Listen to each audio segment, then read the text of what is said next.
लो भाई करो शुरू। अच्छा, एक चीज़ मैंने प्लान में नहीं डाली हुई, वो मैं डाल दूंगा और जब मैं नोट्स अपलोड करूंगा इस पॉइंट को ऊपर शिफ्ट कर दूंगा। पहले मैं ना पास पेपर का क्वेश्चन 3 करवाने लगा हूँ आपको IAS 28 का, लेकिन उससे भी पहले एक चीज़ बताने लगा हूँ। ये बांध दो यार सफ़े, ज़रा कंसोलिडेशन का पास्ट पेपर्स निकालें।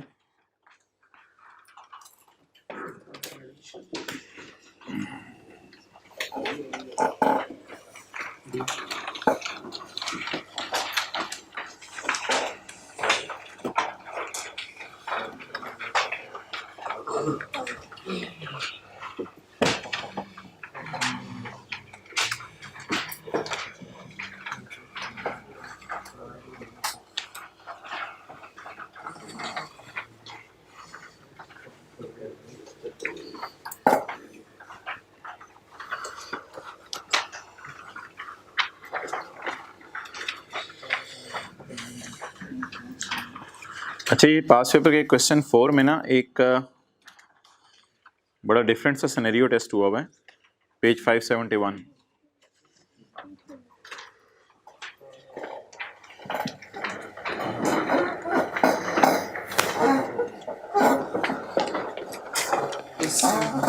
अच्छा, ये ना हम एक फिगर निकालते होते थे, सोल्ड, अनसोल्ड और अनसोल्ड का प्रॉफिट।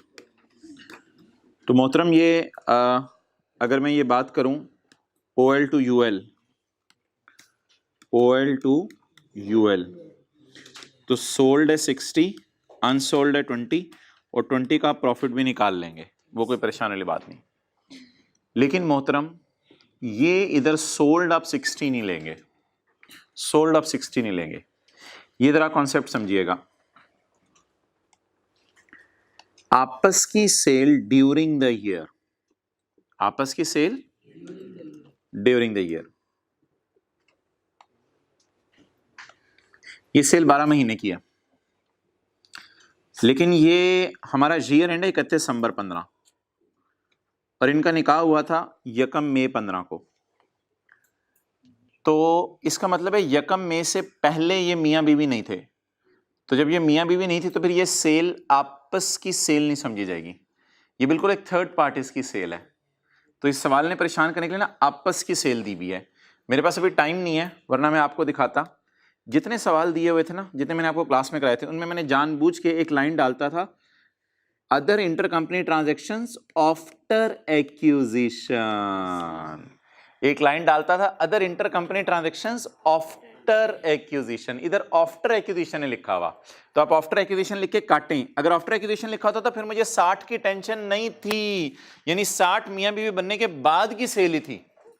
लेकिन इधर अनलकीली क्या लिखा हुआ है, ड्यूरिंग द ईयर। तो इसका मतलब है ड्यूरिंग द ईयर ये मियां बीवी थे या 1 मई को मियां बीवी बने, 1 मई को बने। तो जो आपस की सेल और कॉस्ट ऑफ सेल में से आपको पता है माइनस करनी होती है। तो इसका मतलब है भाईजान, ये जो आप सेल लेंगे ना नीचे, ये 60 इंटू 8/12 कितना आ जाएगा, कितना, 40। और इनकी ट्रीटमेंट्स आपको पता है क्या करते होते हैं,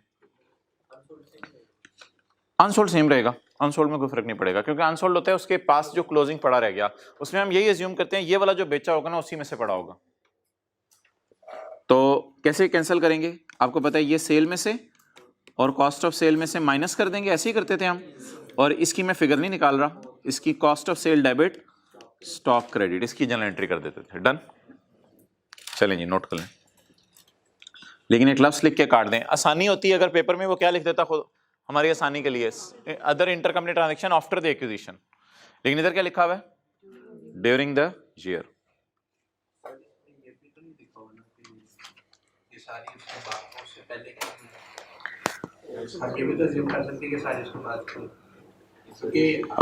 एक मिनट, सवाल के एंड पे एक लाइन लिखी हुई है, it is assumed that profits of both companies accrued evenly during the year. तो सेल्स, कॉस्ट ऑफ सेल, खर्चे सारे इवनली एक्रू हो रहे हैं पूरा साल।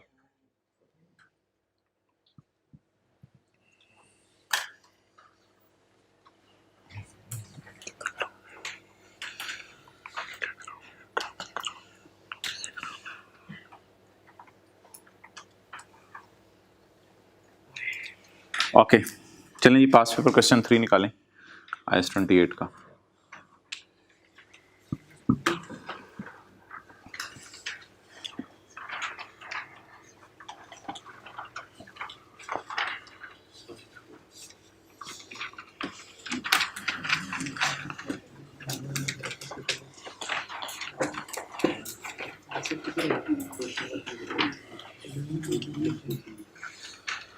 Page number 640।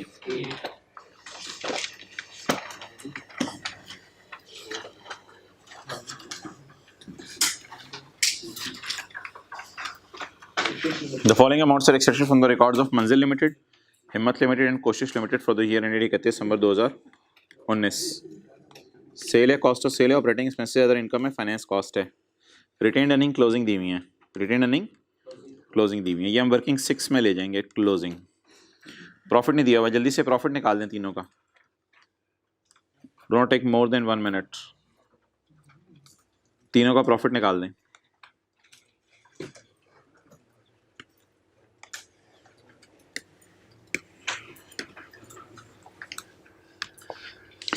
बताएं जी। पैट पेरेंट का 167, सब्सिडरी का 63। इन सारी चीजों को लपेट दिया ना आपने, इन सारी चीजों को। और एसोसिएट का 32। ये प्रॉफिट निकले मेरे भाई। सेल में से कॉस्ट ऑफ सेल इन्होंने माइनस किया, ऑपरेटिंग एक्सपेंसेस माइनस किए, अदर इनकम ऐड किया, फाइनेंस कॉस्ट माइनस किया। भाईजान ये तीनों चीजें जो हैं ये कहाँ जानी है? वर्किंग 6 का क्लोजिंग। ऐसा ही है जी, वर्किंग 6 का क्लोजिंग। अब इन जिन फिगर्स को मैं हाईलाइट कर रहा हूं, वर्किंग 6 हमारी तैयार है बिल्कुल, वर्किंग 6 हमारी रेडी है। डिविडेंड के बारे में सवाल में जरा जाके देखना है। क्लोजिंग आरी भी गिवन है, पैट भी गिवन है, ओपनिंग आरी निकलने के लिए तैयार है। डिविडेंड अगर अकाउंटेंट ने रिकॉर्ड कर दिया होगा तो डाल देंगे वर्किंग 6 में, नहीं रिकॉर्ड किया होगा तो नहीं डालेंगे। और अगर पेड लिखा हुआ तो रिकॉर्डेड होगा, क्योंकि पेड वाला अकाउंटेंट भूलता नहीं है। शेयर कैपिटल जरा पकड़ लें, दोनों के कितने हैं। शेयर कैपिटल एक तो दिया हुआ है हमारी सब्सिडरी का और दूसरा एसोसिएट का। इसके साथ लिख लें ये सब्सिडरी है, ये HL सब्सिडरी है और KL हमारी क्या है? एसोसिएट। इनका शेयर कैपिटल कितने है जी? क्वांटिटी में है या अमाउंट में है? अमाउंट में है। क्वांटिटी होती तो 40 मिलियन शेयर्स लिखे होते जी। कैलकुलेटर पे 600 और 400 आपने लिखना है जरूरत पड़ने पे। ऑन 15 अगस्त 2019 ये मुझे लग रहा है कि हमारे साल का इंटरिम होगा। Done done done done. हमारे साल के अंदर अंदर ये जो दे दिया जाए वो हमारे साल का इंटरिम होगा ना। अगर ये पिछले साल का फाइनल होता तो मार्च फरवरी 2019 में दिया जाता, तो ये हमारे साल का इंटरिम होगा। On 15 August HL and KL paid 5% dividend for the year ended 30 June 19। For the year ended half year ended 30 June, half year ended 30 जून, तो इनका हाफ ईयर 30 जून, तो फिर ये इंटरिम है। ML recorded its shares as other income, और parent ने इसको अपनी अदर इनकम में डाल दिया। इसको भी टेकअप करेंगे। पहले वर्किंग 6 के एतबार से मुझे बता दें डिविडेंड कितना बन रहा है। HL कौन है? HL हमारी सब्सिडरी है। 600 मिलियन पकड़ें, 600 मिलियन पकड़ के ना अभी ये परसेंटेज नहीं लगानी है, अभी इसका पूरा डिविडेंड तो निकाल लो। 600 मिलियन मल्टीप्लाइड बाय 5%, क्या आ गया? 30 डिविडेंड इसका आ गया। अच्छा जी, और 400 मिलियन पकड़ें। डिविडेंड भाईजान पूरा निकालना है वर्किंग 6 में। वर्किंग 6 में कोई कंसोलिडेशन की एडजस्टमेंट्स नहीं करनी, पूरी कंपनी का डिविडेंड निकालना है। KL का कितना आ गया? 20। डन। अब वर्किंग 6 हमारी तैयार है, वर्किंग 6 हमारी तैयार है। ये जो मैंने आपके सामने ग्रीन में चीजें हाईलाइट कर दी है ना, इन सारी की बुनियाद पे वर्किंग 6 हमारी तैयार है। तो वर्किंग 6 मैं व्हाइट बोर्ड पे नहीं करूंगा, वर्किंग 6 सिर्फ आपको दिखा देता हूं। बड़ी अच्छी IAS 28 की रिवीजन आने लगी है। पेज नंबर कौन सा होगा वर्किंग का? मंजिल लिमिटेड और हिम्मत, हाँ जी, वर्किंग 6। डन जी। देखें 167 63 32, 167 63 32। क्लोजिंग आर इज 3600 322 200, 3600, 322 और 200। अभी डिविडेंड मैंने निकाला था 30 और 20 का। ये ओपनिंग क्या आ गया? बैलेंसिंग। अब इनमें से किसी फिगर की कभी जरूरत पड़ी तो देख लेंगे, फिलहाल निकाल के इसको साइड पे रख दिया हमने वर्किंग 6 में। इनमें से किसी फिगर के निकालने की, यूज करने की जरूरत पड़ी तो वो फिर बात की बात है। ये तो पार्ट ऑफ क्वेश्चन है। अभी हमारा क्वेश्चन मुकम्मल हो गया है। ये बनाते हुए क्वेश्चन की एक एडजस्टमेंट भी नहीं देखनी, कोई एडजस्टमेंट नहीं करनी प्रॉफिट्स में, अनएडजस्टेड फिगर्स हैं ये सारी। अकाउंटेंट का ओपनिंग रिटेन अर्निंग हमने निकालनी है अगर यूज करनी पड़ी। ओके, अब जी सवाल शुरू से पढ़ते हैं। हमने रिक्वायरमेंट में बनाने कंसोलिडेटेड स्टेटमेंट ऑफ प्रॉफिट और लॉस एंड ओसीआई। इसका मतलब है हो सकता है कोई सरप्लस वगैरह फॉर द ईयर भी हो। और दूसरी बात, इस सवाल के अंदर वर्किंग 1 मैंने कहा था, माना कि बैलेंस शीट के सवालों में करते हैं, लेकिन इस सवाल में वर्किंग 1 जरूर कीजिएगा, होता है नेगेटिव गुडविल हो, इसलिए वर्किंग 1 तो हमेशा करनी है सब्सिडरी के लिए। Okay, sales, cost of sale, operating expense, other income, date of investment 1 August 15, बहुत कई सालों पहले का खरीदा हुआ है केएल को, इसलिए इसके प्रॉफिट को 8/12 4/12 करने की जरूरत नहीं है, इसके पूरे प्रॉफिट से खेलेंगे। लेकिन एसोसिएट की बात नहीं करा, सब्सिडरी पे छुरियां चलानी पड़ेंगी, क्योंकि 31 दिसंबर 19 हमारा ईयर एंड है और यकम मई 9, मई जून 2 महीने और जुलाई से दिसंबर 6 महीने, 8 महीने की छुरियां चलानी पड़ेगी। किसके ऊपर? सब्सिडरी की सेल पे, सब्सिडरी की कॉस्ट ऑफ सेल पे, सब्सिडरी के खर्चों पे, सब्सिडरी की फाइनेंस कॉस्ट पे ये छुरियां चलानी पड़ेगी और इन द एंड सब्सिडरी के प्रॉफिट पे भी छुरियां चलानी पड़ेंगी। ओके,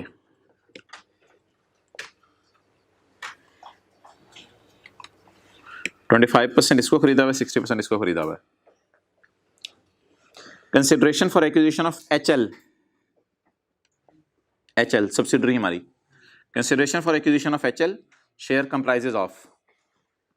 कंसिडरेशन का क्या मतलब होता है? Consideration for acquiring shares, shares acquire करने के लिए कंसिडरेशन किसको पे की जाती है? सऊदी किंग को। तो ये सऊदी किंग वाली बातें हो रही हैं। तो जब भी कभी सऊदी किंग वाली बात हो तो ऐसी सूरत के अंदर आपने किताब का कौन सा सफ़ा जहन में लाना है? जब भी कभी कंसिडरेशन का लफ्ज़ आ जाए कि सऊदी किंग को हमने पेमेंट्स की हैं, तो आपने किताब का सफ़ा नंबर बता दें, जल्दी बता दें मुझे, 498 जहन में लाना है। किताब का सफ़ा नंबर 498।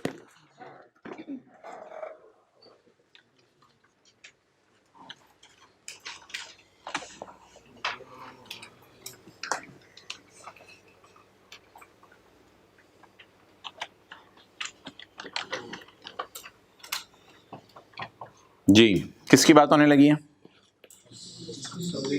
सऊदी किंग की।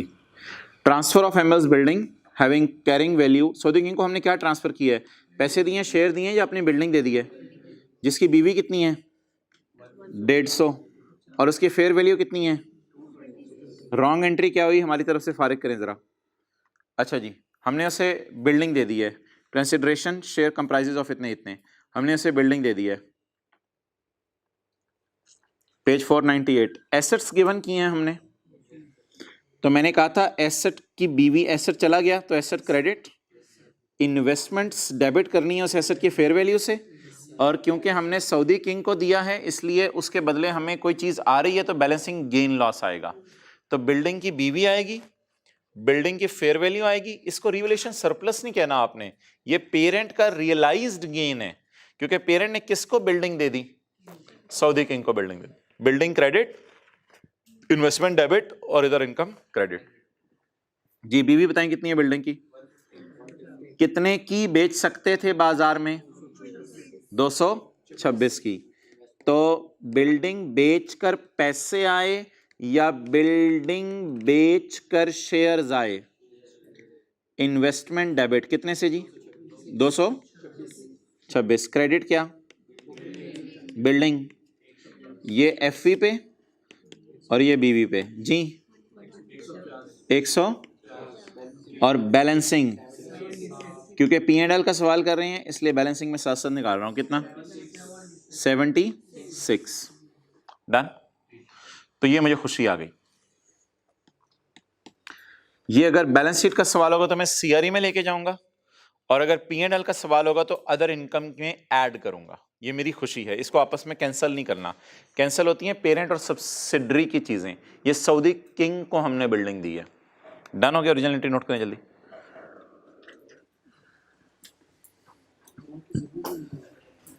रॉन्ग की ज़रूरत नहीं है असल में, लेकिन बहरहाल मैं कर देता हूँ। रॉन्ग की ज़रूरत इसलिए नहीं है कि अनएडजस्टेड बैलेंस शीट नहीं दी हुई, तो फिर रॉन्ग और रेक्टिफाइंग के चक्कर में पढ़ने की ज़रूरत नहीं। अनएडजस्टेड बैलेंस शीट नहीं दी हुई, बहरहाल फिर भी रॉन्ग एंट्री कर लेते हैं।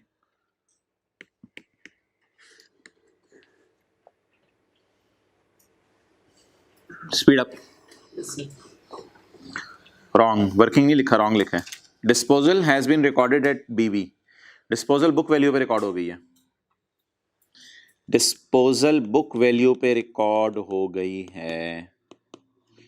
डिस्पोजल बुक वैल्यू पे रिकॉर्ड हो गई है। क्या मतलब है? क्या डेबिट हुआ है और कितने पे डेबिट हुआ है? इन्वेस्टमेंट डेबिट हो गई है। किस पे? बुक वैल्यू पे। डिस्पोजल पूरी की पूरी बुक वैल्यू पे रिकॉर्ड हो गई है, हालांकि डिस्पोजल बुक वैल्यू पे रिकॉर्ड नहीं होनी चाहिए थी। Rectifying entry, investment debit and P&L credit 76 से। चलें नोट कर।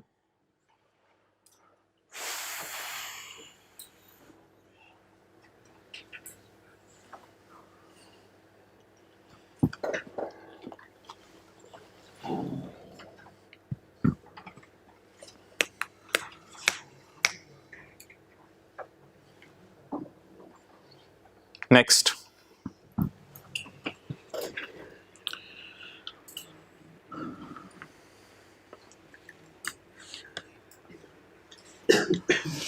Issue of 16 million ordinary shares of parent after 1 year of acquisition. 1 साल के बाद सऊदी किंग को शेयर इशू करेंगे। लिखें 1 मई 20 को।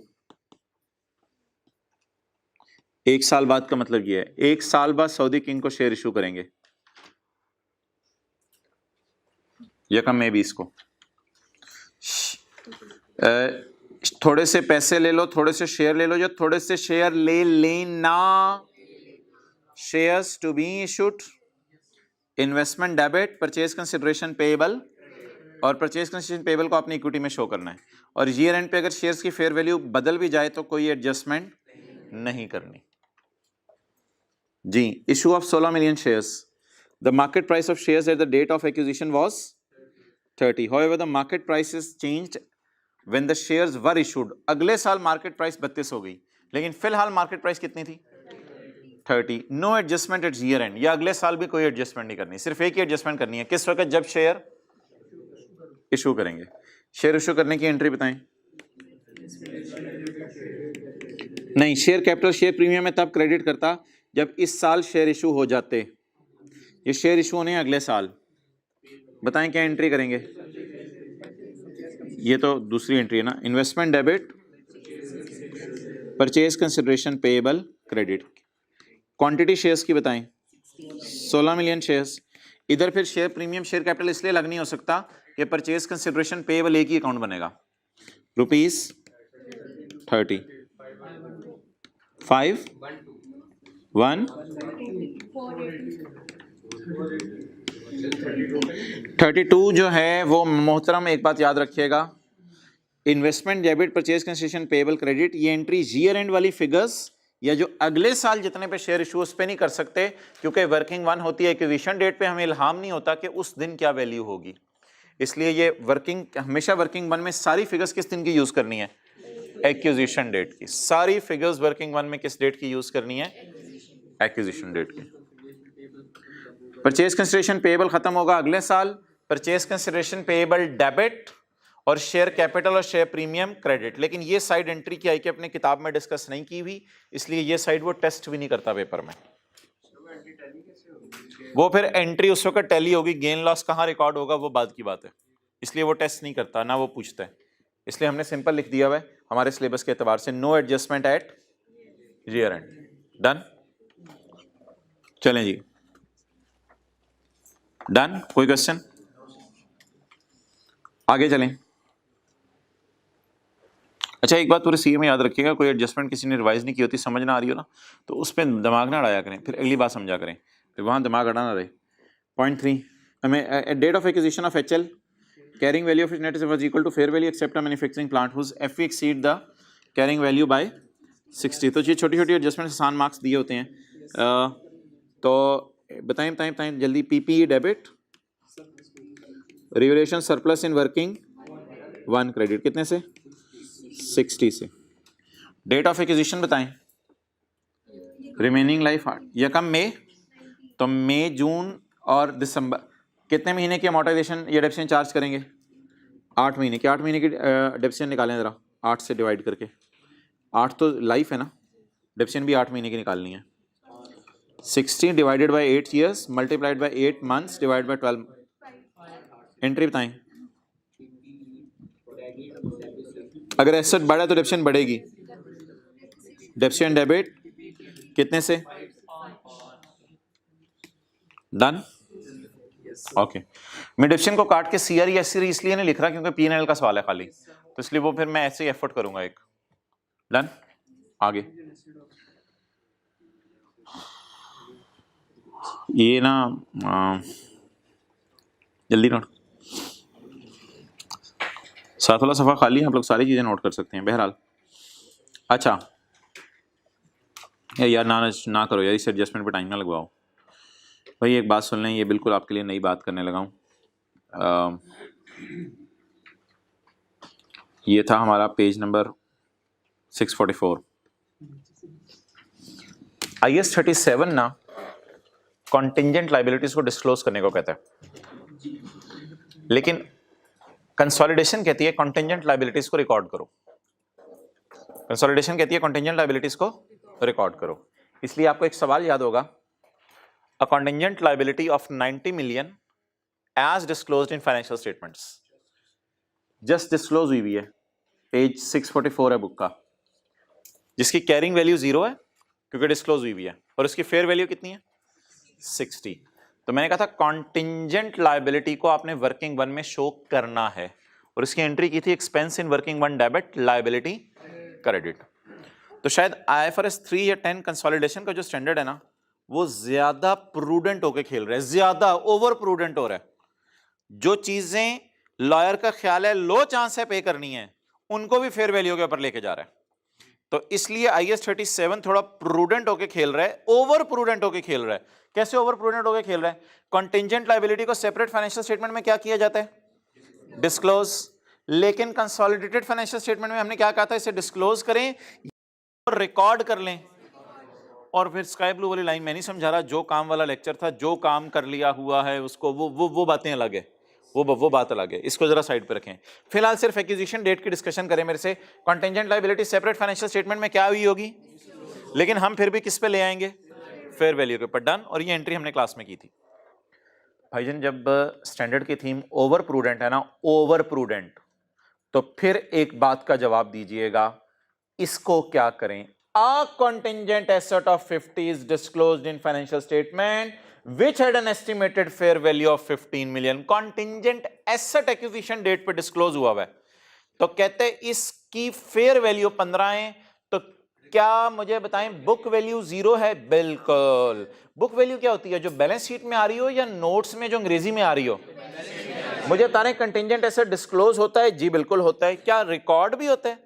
तो अगर डिस्क्लोज होता है तो बीबी कितनी, 0, और एफवी 15। 0 और 15 हो गया। इधर बीवी और एफवी कितनी थी, 0 और 60।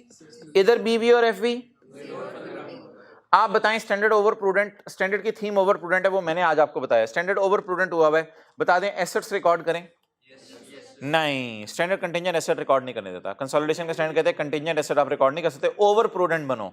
ओवर प्रूडेंट मींस ज्यादा एहतियात करो। अब ज्यादा एहतियात करो तो खर्चे बुक कर लिए थे ज्यादा एहतियात करने में, लेकिन एसेट्स बुक ना करो, तो फिर तो ये IAS 37 जैसी बात ही होगी। IAS 37 में भी तो कंटिंजेंट एसेट रिकॉर्ड नहीं होते थे, तो फिर इधर भी कंटिंजेंट एसेट रिकॉर्ड।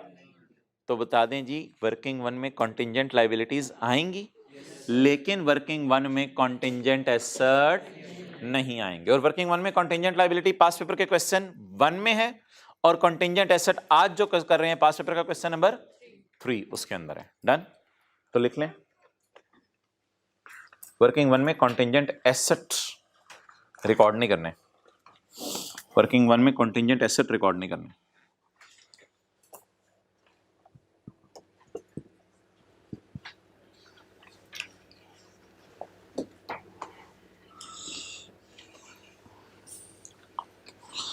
जी बीबी बताएं।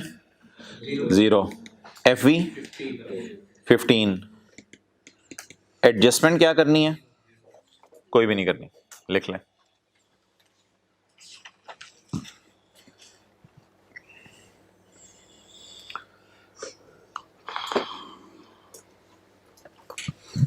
आगे चलें जी।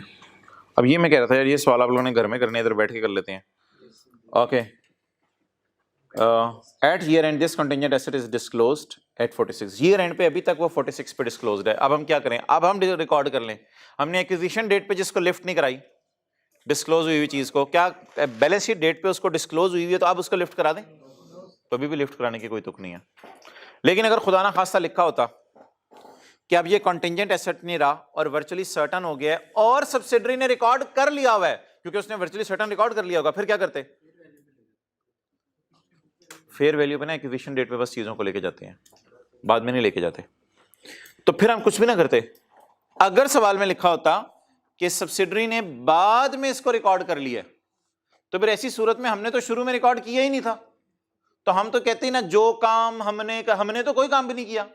तो अब अगर सब्सिडरी बाद में कहते हैं ये मेरा एसेट है, तो फिर लड़ने की जरूरत नहीं है उससे कि ये तुम्हारा एसेट नहीं है, ये एसेट है इंशाल्लाह वर्चुअली सर्टन है, अगले ने मुंह से कह दिया पैसे देने हैं, तो फिर भी मेरे ख्याल से पेपर में आपको कुछ करने की जरूरत नहीं पड़ेगी, क्योंकि हमने तो पहले कुछ किया नहीं। तो अब जो सब्सिडरी कर रही है उसको तो करने देना, उसमें कोई एतराज वाली बात भी नहीं है। तो बहरहाल इसी हद तक आपको आएगा, इससे ज्यादा आएगा नहीं। जो मैंने बात की उसको आप इग्नोर कर सकते हैं। तो बता दें ये कंटिंजेंट एसेट एक्विजिशन डेट पे क्यों इग्नोर किया? ओवर प्रूडेंट होने की वजह से, जिस तरह IAS 37 में इग्नोर करते थे। और बैलेंस शीट डेट पे भी कंटिंजेंट एसेट को कंटिंजेंट ही रहने दें, इसको बैलेंस शीट के फेस पे लाने की जरूरत नहीं है। आगे चलें। इंपेयरमेंट गुडविल की कैसे निकालूं? अभी तक मैंने गुडविल ही नहीं निकाली, तो इसलिए इंपेयरमेंट गुडविल की मैं नहीं निकाल सकता।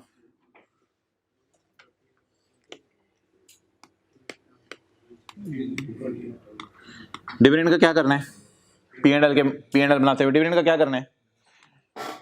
और भाईजान पेरेंट ने रिकॉर्ड कर लिया हुआ डिविडेंड अपनी अदर इनकम में। अभी थोड़ी देर में ना हम सब्सिडरी की सेल वगैरह डाल देंगे P&L के मुंह पे। जब सब्सिडरी की सेल भी डाल देंगे तो उससे आने वाला डिविडेंड भी डाल देंगे, फिर तो डबल रिकॉर्डिंग हो जाएगी। तो ये एक बड़ी बेसिक एडजस्टमेंट होती थी हमारी कि हम अदर इनकम में से निकालते थे, अदर इनकम में से जहां डला हुआ अदर इनकम में वहां से निकालेंगे। डन। अगर वो कहते हैं अदर इनकम में नहीं पड़ा हुआ और पेड लिखा हुआ है, तो फिर भी अदर इनकम में ही पड़ा होगा। अगर ये लाइन ना लिखी होती कि ML recorded in other income, अगर ये लाइन ना लिखी होती तो भी मैं आपको कहता अदर इनकम में ही पड़ा हुआ है, क्योंकि पेड लिखा हुआ है। क्या लिखा हुआ है? और अगर उसने पेड की जगह अनाउंस्ड लिखा होता तो भी मैं यही कहता अनाउंस्ड की एग्जम्पशन आप पेड लेंगे, क्योंकि लोग डिविडेंड छोड़ते नहीं हैं। अनाउंस्ड का मतलब भी हमेशा क्या होगा? पेड होगा। अनाउंस्ड प्रपोज का मतलब बताया हुआ आपको, अनाउंस्ड और प्रपोज का मतलब भी हमेशा पेड होगा, क्योंकि लोग डिविडेंड छोड़ते।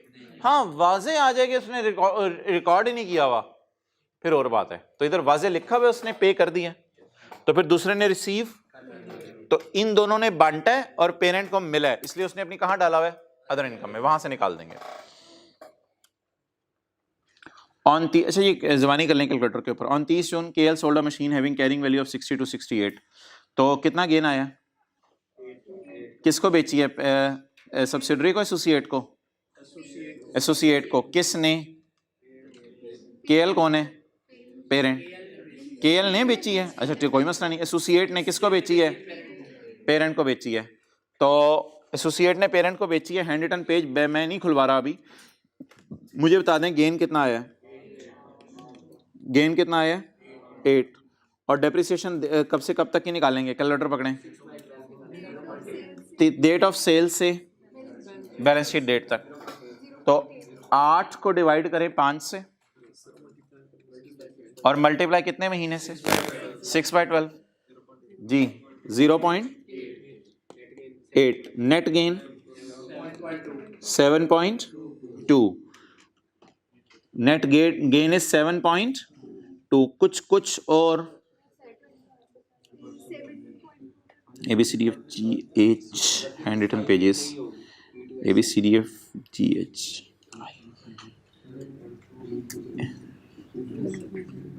यार ये वॉल्यूम 1 के ही घूम रहे हैं वॉल्यूम हाँ है ठीक है कोई नहीं यार खैर है भूल गया होगा कोई मसला नहीं इसको नज़र मार लो एसोसिएट कंसोलिडेशन की एडजस्टमेंट तो याद होंगे एसोसिएट्स की भूल गई होंगी तो इसलिए हैंड रिटन पेज 2 खोल रहा हूँ मैं पेज 1 बैलेंस शीट के लिए और पेज 4 P&L के लिए सेल ऑफ फिक्स्ड एसेट किससे किसकी तरफ हो रहा है associate to P deduct in figure of share in profit from associate in working 5.1 net gain into P share net gain into P's share तो ये बात करनी है इधर हमने net gain into P's share तो निकलवाएं जी net gain into P's share ऊपर गिवन है मोहतरम पी का शेयर कितना है 25% तो 7.2 पे परसेंटेज लगा दें मेरे ख्याल से हम रेड मार्कर से लिखा करते थे पीस शेयर 7.2 पे कितने परसेंट लगाया क्या आ गया 1.8 डन हो गया अच्छा जी ये एडजस्टमेंट हो गई इसके बाद पॉइंट आखिरी पढ़ें एनसीआई को हमने किस पे रखना है प्रोपोर्शनेट पे तो इसलिए सब्सिडरी के शेयर की फेयर वैल्यू नहीं गिवन होगी एनसीआई को हमने प्रोपोर्शनेट बेस पे रखना है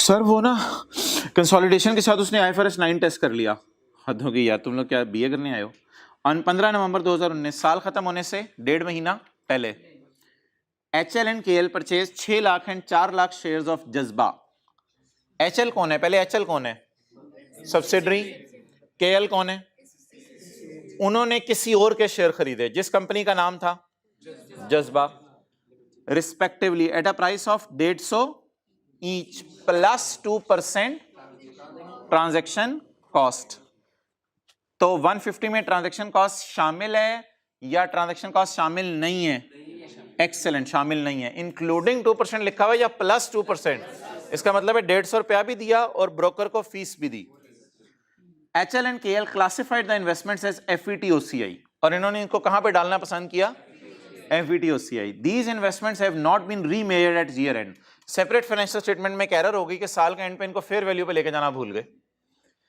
तो मार्केट प्राइस ऑफ जज्बा लिमिटेड शेयर्स इज 130 और रेवल्यूशन लॉस आएगा मेरे ख्याल से क्योंकि 150 की खरीदी थी और बेचारी गिर के 138 की रह गई हैं total share capital of JL consist of 20 million shares यार ये आई कैप को लाइन नहीं डालनी चाहिए थी असल में वो ये बताना चाह रहा है कि ये हमारी सब सब्सिडरी नहीं बनी ये पता नहीं क्यों बताना चाह रहा है वो ये बताना चाह रहा है कि ये हमारी सब सब्सिडरी नहीं बनी असल में हमने खरीदे हुए हैं शेयर हिम्मत के और हिम्मत ने आगे जज्बा के 20 लाख में से 6 लाख सिर्फ खरीदे हैं ये 20 लाख शेयर है ना 20 मिलियन नहीं 20 मिलियन में से 6 लाख शेयर खरीदे हैं तो इसका मतलब ये बताना चाह रहा है कि ये कोई सब सब्सिडरी टाइप चीज नहीं बनी तो ये हमारे वैसे सिलेबस की बात नहीं थी इसको नहीं करनी चाहिए थी तो इसको छोड़े कि जज्बा के टोटल शेयर कितने हैं मुझे जज्बा के शेयर से कंसर्न नहीं है मैंने जज्बा के कितने खरीदे हैं मुझे उससे कंसर्न है तो करवाएं वो इन्वेस्टमेंट वाली वर्किंग सबसे पहले किसकी बुक्स खोलूं हिम्मत लिमिटेड की और किसकी जज्बा लिमिटेड की तो भाईजान हमने शेयर खरीदे हुए ना तो मैं तो सब्सिडरी की बुक्स खोल लूं और एसोसिएट की कैलकुलेटर पकड़ें कौन सा अकाउंट बनाऊं इन्वेस्टमेंट इन एसोसिएट नहीं नॉर्मल इन्वेस्टमेंट का अकाउंट जो इन्वेस्टमेंट का अकाउंट आप बनाते थे IFRS 9 में इन्वेस्टमेंट का अकाउंट बनाएं जी बता दें भाईजान कितने शेयर खरीदे हैं हिम्मत ने मैं टी अकाउंट में कुछ नहीं कर रहा मेरे पास जगह इधर है जरा कितने शेयर खरीदे हैं 6 लाख शेयर एक कितने का खरीदे 150 का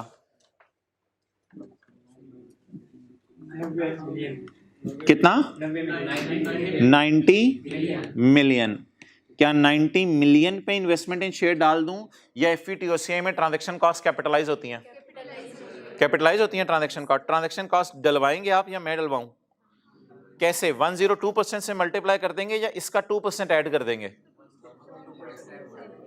इसको 102% से मल्टीप्लाई कर देंगे या इसका 2% ऐड कर देंगे? दोनों ठीक है तरीके, कोई मसला नहीं। On 15 November HLNKL purchase 6 lakh shares at 150 plus 2% transaction cost. तो इस मॉडल में ट्रांजैक्शन कॉस्ट कैपिटलाइज होती हैं, तो बता दें जी इसको 102% भी कर सकते हैं। ये नहीं पसंद आ रहा तो फिर कैलकुलेटर पे 90 मिलियन जमा 2% ऑफ 90 मिलियन कर लें, वो ज्यादा आसान है। क्या जवाब आ गया? 91.8 मिलियन। 91.8 मिलियन, तो 91.8 को मैं ऐसे लिख देता हूं क्योंकि मैं सवाल रुपीज इन मिलियन में कराऊं। डन। बेचारों से एक एंट्री रह गई है, इसी वजह से ना ओसीआई के गेन लॉस नहीं आ रहे थे यहां नजर। अगर ओसीआई के गेन लॉस नजर आ रहे होते ना तो ये सवाल होता पास पेपर के क्वेश्चन 1 जैसा। पास पेपर के क्वेश्चन 1 में एक ब्यूटी देखें, स्काई ब्लू में आपको ब्यूटी मैंने हाईलाइट की हुई है। पास पेपर के क्वेश्चन 1 में ना सरप्लस वगैरह निकल चुके थे पीपीई के, ओसीआई वगैरह फॉर द ईयर निकल चुका था। इधर हमें सवाल में ओसीआई फॉर द ईयर निकालना पड़ेगा। पास पेपर के क्वेश्चन 1 में ओसीआई फॉर द ईयर निकला पड़ा था, इधर हमें सवाल में निकालना पड़ेगा।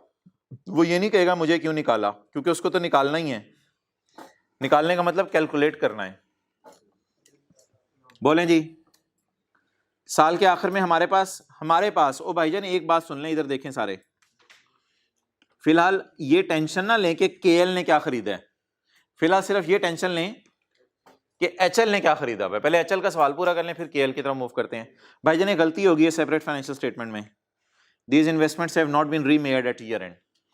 तो अब इसको रीमेयर कर दें, फिर हम वो तो करना भूल गए, हम कर दें रीमेयर।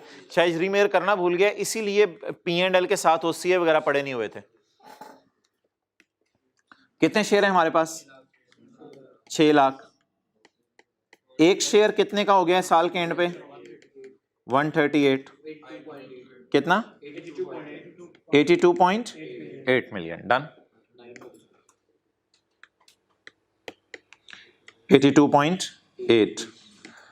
बता दें जी इसका नाम हमने रखा था रिवैल्यूएशन सरप्लस नहीं, फेयर वैल्यू रिजर्व या फेयर वैल्यू गेन लॉस। तो fair value reserve balancing OCI loss, 3 चीजें हम लिखते होते थे। कितना? 9। केएल का जल्दी से बना दें खुद ही।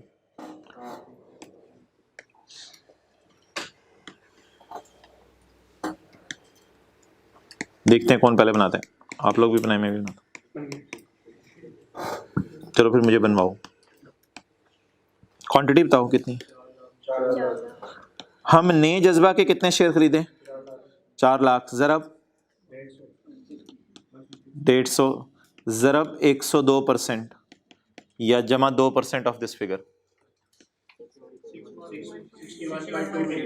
61.2। Carry down निकलवाएं।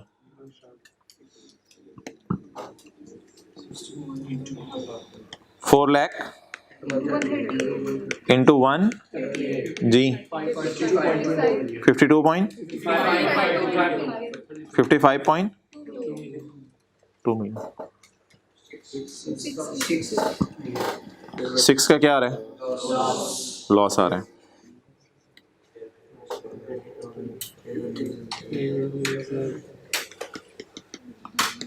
Fair value reserve में वो तो बाकी बैलेंसिंग शैलेंसिंग अब आप लिख लीजिएगा। ये लॉस जाएगा कहाँ? ओसीआई में।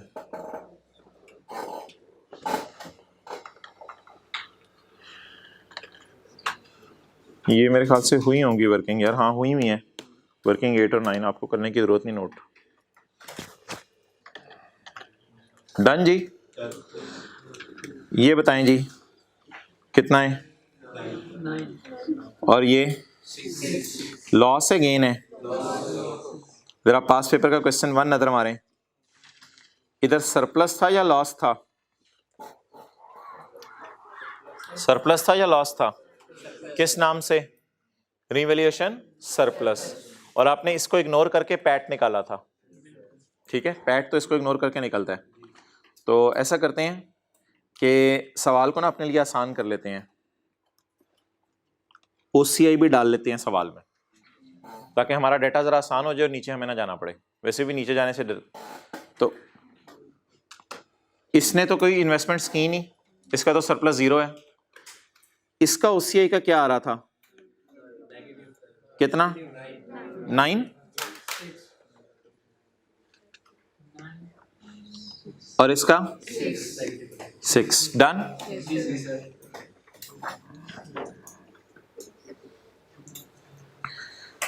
भाईजान अल्लाह भला करे आपका। ये जो फिगर्स है ना, ये वाली सब्सिडरी का प्रॉफिट, ये वर्किंग 5 में जाता है। ये 500 के साथ मैंने वर्किंग 5 पता नहीं लिखा, मिट गया होगा, वर्किंग 5 में जाता है। एसोसिएट का पैट वर्किंग 5.1 में जाता है। सब्सिडरी का OCI वर्किंग 5.2 में जाता है, सब्सिडरी का OCI, और एसोसिएट का OCI 5.3 में जाता। याद आ रही हैं ये बातें? ओके, तो ये बता दें जी कहां कहां जाने हैं आप, बोले बोले बोले बोले बोले। ये कहां जाएगा, वर्किंग 5, ये वर्किंग 5.1, ये वर्किंग 5.2, और ये वर्किंग 5.3। अब आप ये चाहेंगे कि ये सवाल हमें ना करवाया जाए फेस पे, लेकिन मैं करवाऊंगा। 10 से 12 मिनट में करवाना है आपने ये सवाल मुझे सारा, बैलेंस शीट के फेस पे, इधर व्हाइट बोर्ड के फेस पे, क्योंकि वो TCI में पोर्शन मेंटर वो सारा मैंने आपको रिवाइज करवाना है। चलें जी स्टार्ट करें।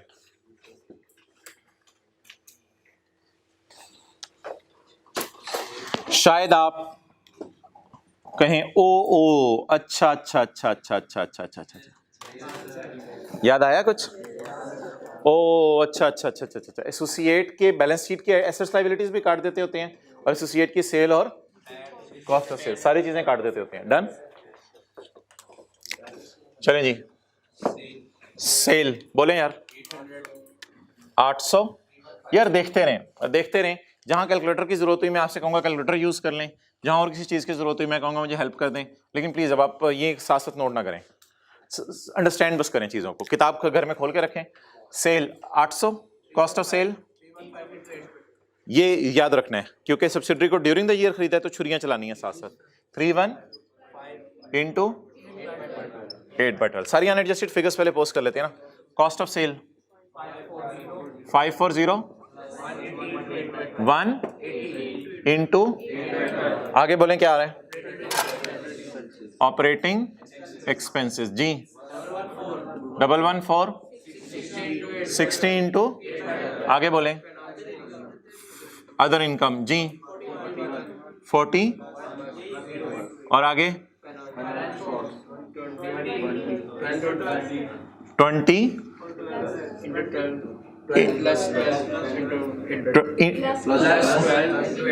इंटू 8 बाय, कौन बोला है? एक्सेलेंट। एक लाइन क्यों छोड़नी है? वर्किंग 5.1 अभी तक किसको लिफ्ट कराई है? पेरेंट को और सब्सिडरी को। एसोसिएट ने कहा मैं कहां, तेरे लिए अलग सीटें हैं। डन हो गया। तो एक लाइन छोड़नी है, share of profit from associate, share of profit from associate. Blue marker red marker, red होता था यार पता नहीं कौन सा होता था, इसने मार्कर ने कहा मैं खुद ही मैनेज कर लेता हूं, तुम्हें नहीं कलर याद आ रहा, मुझे लग रहा था वैसे ब्लू होता था। Share of profit from associate ये आता था वर्किंग 5.1 से।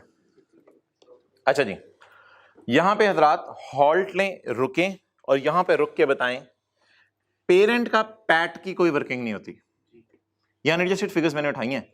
सब्सिडरी का पैट इधर सारा आने देंगे या इसमें से कुछ और एनसीए वगैरह को भी देना है? तो यहां अनएडजस्टेड फिगर्स ये भी जहन में रखें और मुझे बताते रहें कि यहां अनएडजस्टेड फिगर्स में से वर्किंग 5.1 में खोल लेता हूं और वर्किंग 5.1 और 5, तो वर्किंग 5 में 63 जाने 63 की हेडिंग क्या होगी? एस प्रॉफिट या ए प्रॉफिट? एस प्रॉफिट पूरा, या ये भी 8/12? ये भी 8/12। डन। अच्छा जी, सारे इधर देखें, ये किसका प्रॉफिट है? पेरेंट का। ये किसका है?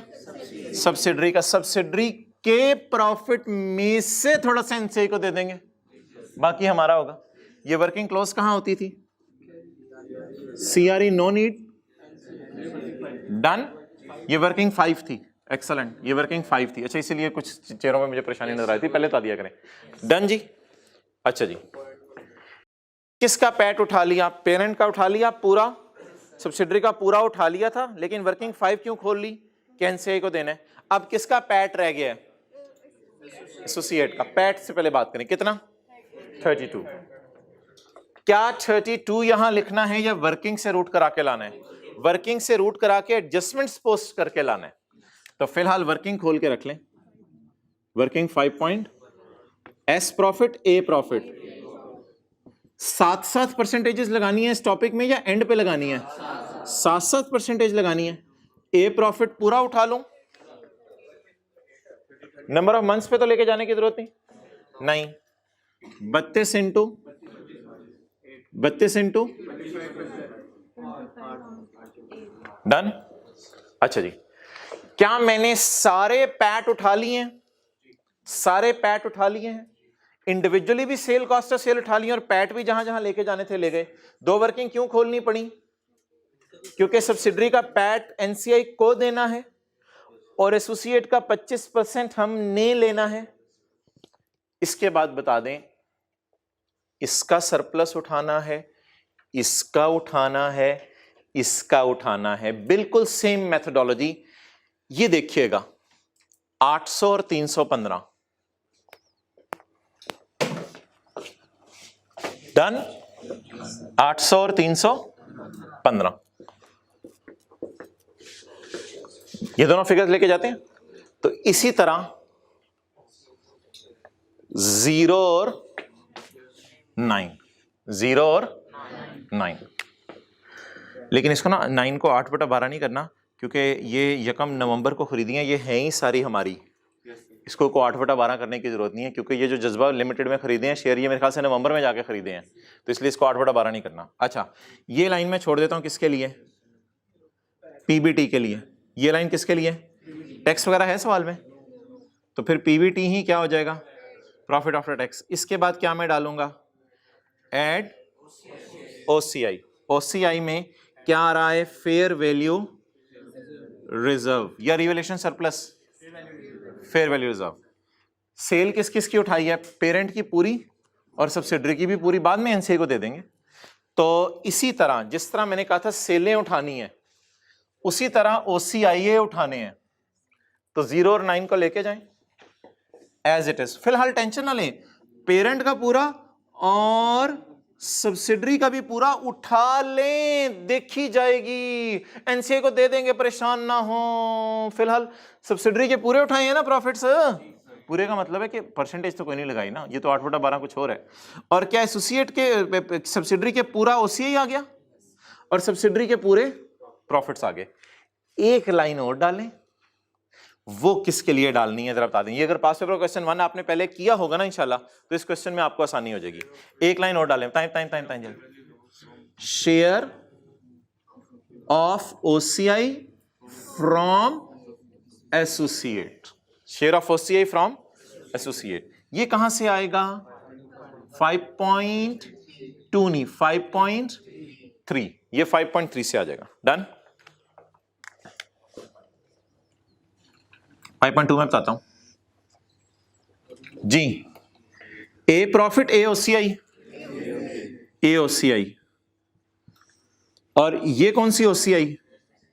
एस की ओसीआई। अच्छा, अगर इधर आता था प्रॉफिट, तो आज इधर क्या आएगा? लॉस। डन। अब मुझे बता दें एसोसिएट का लॉस कितना है? 6 और सब्सिडरी का 9। What is the loss of associate? 6. What is the loss of subsidiary? 9. Done हो गया जी। अच्छा, परसेंटेज साथ साथ लगानी थी, तो इस पे परसेंटेज लगाएं। 6 इंटू 25%, 1.5। अच्छा, इसको कहते हैं सवाल का बेसिक स्ट्रक्चर खड़ा करना। अब ये एडजस्टमेंट एक भी मैंने नहीं पढ़ी। अब जरा सवाल का बेसिक स्ट्रक्चर 1-2 मिनट लगा के ना आपने रिवाइज करना है। सारे इधर देखें, प्रॉफिट्स की जगह इधर क्या आ रहे हैं? लॉस।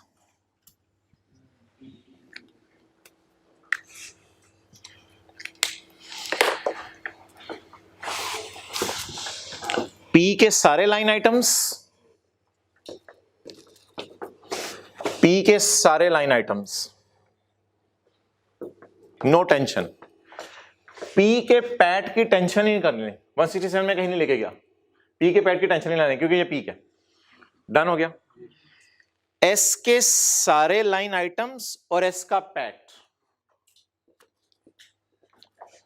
एस के सारे लाइन आइटम्स और एस का पैट थोड़ा सा किसी और को देना है, इसलिए वर्किंग करनी पड़ी। एसोसिएट के सारे लाइन आइटम्स नहीं उठाने, एसोसिएट के पैट का थोड़ा सा हमने लेना है, एसोसिएट के पैट का थोड़ा सा हमने लेना है। ये कैरेट डाउन आएगा 8, ये कैरेट डाउन अगर एडजस्टमेंट ना हुई तो ये carried down 8 as it is इधर आ जाएगा। डन। पीछे क्या रह गया? सरप्लसेस। सेम मेथोडोलॉजी, पी का पूरा उठा ले सरप्लस और सब्सिडरी का भी फिलहाल पूरा उठा ले, देखी जाएगी। पी का पूरा उठा ले, सब्सिडरी का भी पूरा उठा ले सरप्लस। डन। बाद में इस 9 में से कुछ एनसीआई को भी दे देंगे और इसका बोले इसका 25% हमारा। तो क्या आपको फील हो रहा है पैट्स में और ओसीआई में 100% सेम ट्रीटमेंट्स हो रही हैं? 100% सेम ट्रीटमेंट्स। अब 1 से 2 मिनट लगेगा हमारा और बाकी वर्किंग्स हमारी हो जाएंगी। इसमें एक वर्किंग मैं नहीं करूंगा, date is working 1।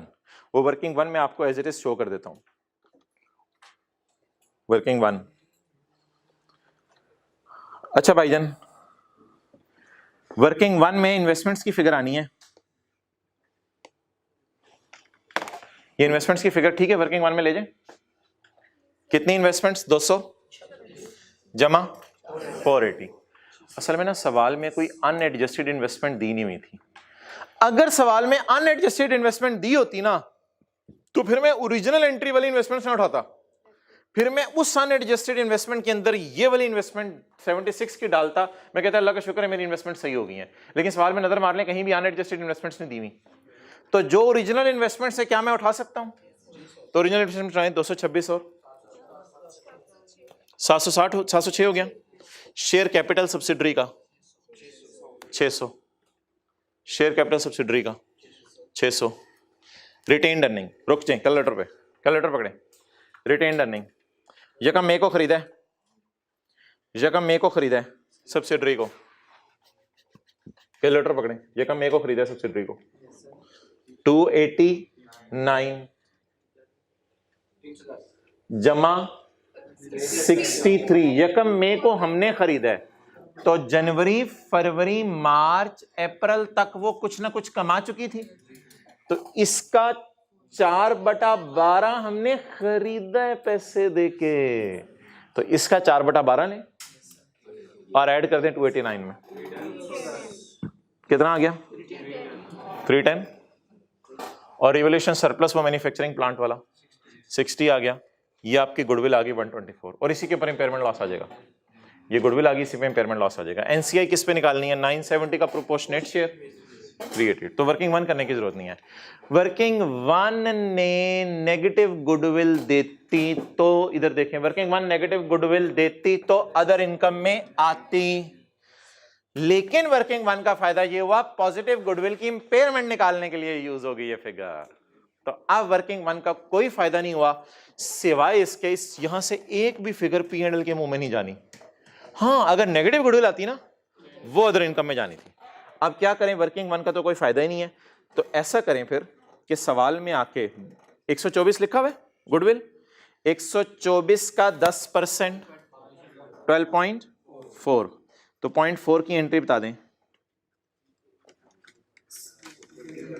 Impairment loss expense debit और गुडविल कितने से 12.4। डन, डन जी।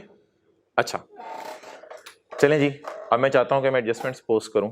एडजस्टमेंट्स पोस्ट करने से पहले एक चीज जरा नजर मारनी है, कौन कौन सी चीजें वर्किंग 5 को हिट करती हैं या नहीं। उसके लिए आसान सा रूल था, जो चीजें एसआरई को हिट करती हैं ना वही वर्किंग 5 को हिट करती हैं, वो जरा नजर मार लें भाईजान। ये किसके एसेट्स की ये तो फारिग होगी ना दोनों एडजस्टमेंट्स, ये किसके एसेट्स की डेप्रिसिएशन है, सब्सिडरी के, तो will this depreciation of 5 will hit working 5। अच्छा आगे चले, मैं अब लिख नहीं रहा, क्या एनसीआई फेयर वैल्यू पे या प्रोपोर्शनेट पे है? अगर एनसीआई प्रोपोर्शनेट पे है, वो मैंने लाइन मिटा दी है सॉरी, अगर एनसीआई प्रोपोर्शनेट बेस पे है तो फिर इसका मतलब एसआरई हिट नहीं होगी, तो एस प्रॉफिट भी हिट, तो ये एडजस्टमेंट वर्किंग 5 में हिट नहीं होगी। ये वैसी एसोसिएट की एडजस्टमेंट है, इसका वर्किंग 5 से क्या ताल्लुक। और ये आगे मशीन सेल वाली एडजस्टमेंट एसोसिएट की है, और इस एडजस्टमेंट को ओसीआई हम निकाल लिया हुआ है, तो सिर्फ एक ही फिगर वर्किंग 5 में हिट होनी है, दैट इज 5। अच्छा जी चलो भाई, इन एडजस्टमेंट्स को पोस्ट कराना शुरू करो मुझे। इन्वेस्टमेंट्स डेबिट हो गई। अच्छा जी, क्रेडिट खुशी करनी थी P&L में, वो नहीं हुई वो क्योंकि उसने गलती से किस पे रिकॉर्ड कर दी है, बुक वैल्यू पे। तो बता दें ये खुशी पेरेंट को आनी है अपनी बिल्डिंग ट्रांसफर करने की या सब्सिडरी को? पेरेंट को खुशी आनी है। पेरेंट की खुशी अदर इनकम में डालें या वर्किंग 5 भी सोचें? अदर इनकम में डाल दें। पेरेंट की खुशी कितनी? 76, ये वाला 76। नेक्स्ट, ये एंट्री पोस्ट कराएं जी। PP in balance sheet debit, balance sheet मांगी नहीं, surplus in working one credit, working one अभी आपको दिखा के आया हूं। ये एंट्री बताएं, डेप्रिसिएशन डेबिट पीपी, प्लांट के डेप्रिसिएशन कॉस्ट ऑफ सेल में डाल दिया करें, प्लांट के डेप्रिसिएशन कॉस्ट ऑफ सेल में डाल दिया करें। कितनी जी? 5। और वर्किंग 5 हिट करेगी, डेप्रिसिएशन रिकॉर्ड करने से प्रॉफिट कम होते हैं, बोले ना, डेप्रिसिएशन रिकॉर्ड करने से प्रॉफिट कम होते हैं। डन, अगली एंट्री करें। ये हो गई, ये हो गई, ये करनी नहीं। इंपेयरमेंट लॉस की entry, P&L debit goodwill credit, P&L debit 12.4।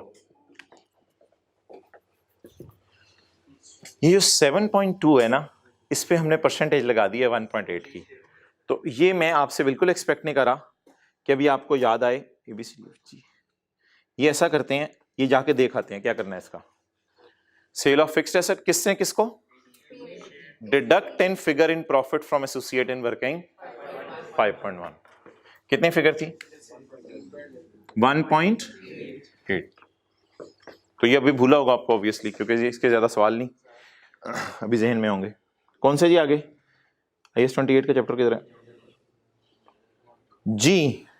इसके बाद भाईजान हमारा 7 पॉइंट हो गया है, सिर्फ एक पॉइंट रह गया, 5 मुझे बता दें इसका क्या करना है, उसके बाद मैं टोटल्स करता हूं बस। 5 का क्या करना है? अदर इनकम में डिविडेंड पड़ा हुआ है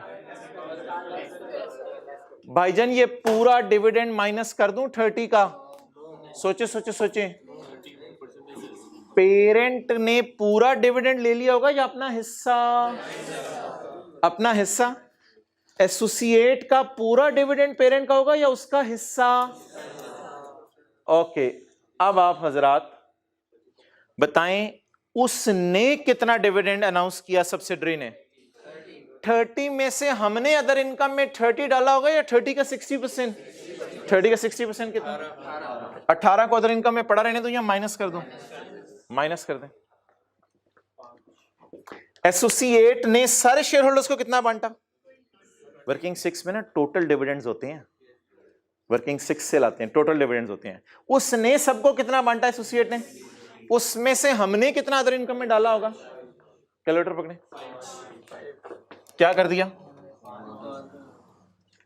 अगर आज कोई बंदा पूछता है ना ये बात आपसे कि भाईजान अदर इनकम में से डिविडेंड माइनस क्यों होते हैं, तो उसे जवाब दिएगा भाईजान अदर इनकम में से डिविडेंड माइनस होके उसकी सेल, कॉस्ट ऑफ सेल वगैरह ऐड हो जाती है ना, तो इस वजह से वरना डबल रिकॉर्डिंग हो जानी थी। और अगर आज कोई आपसे पूछे कि जी एसोसिएट का डिविडेंड क्यों माइनस होता है अदर इनकम में से, तो उसे बताएं इसलिए कि उसके लिए ये नई लाइन है ना, उसका पूरा प्रॉफिट ही आप इंक्लूड करने लगे हैं, तो अभी डिविडेंड रखने की तुक तो नहीं है ना। ओके, अब सबसे ज्यादा टेंशन चाहिए आपकी, क्योंकि टोटल्स होने लगे हैं, टोटल्स होने लगे हैं। ये टोटल्स मुझे ना करवाओ। Share of profit from associate working 5.1, carry down बता दो 6.2, 6.2। कोई सॉल्यूशन से देख के पीबीटी बता दें या पैट जो भी है, 250.8। नेक्स्ट ओसीआई, इधर देखिए, अब आप अटेंटिव रहें। 0 - 9 -9। शेयर बताएं एसोसिएट के पूरे प्रॉफिट डाले हैं या हमारा हिस्सा डाला है? तो ओसीआई पूरा डालें या हमारा हिस्सा? हमारा हिस्सा तो सिर्फ ये है लॉस का, ठीक है, और ये आ भी दूसरी साइड के ऊपर रहा है लॉस का हिस्सा, तो इसको नेगेटिव साइन के तौर पे डालें पॉजिटिव साइन के तौर पे?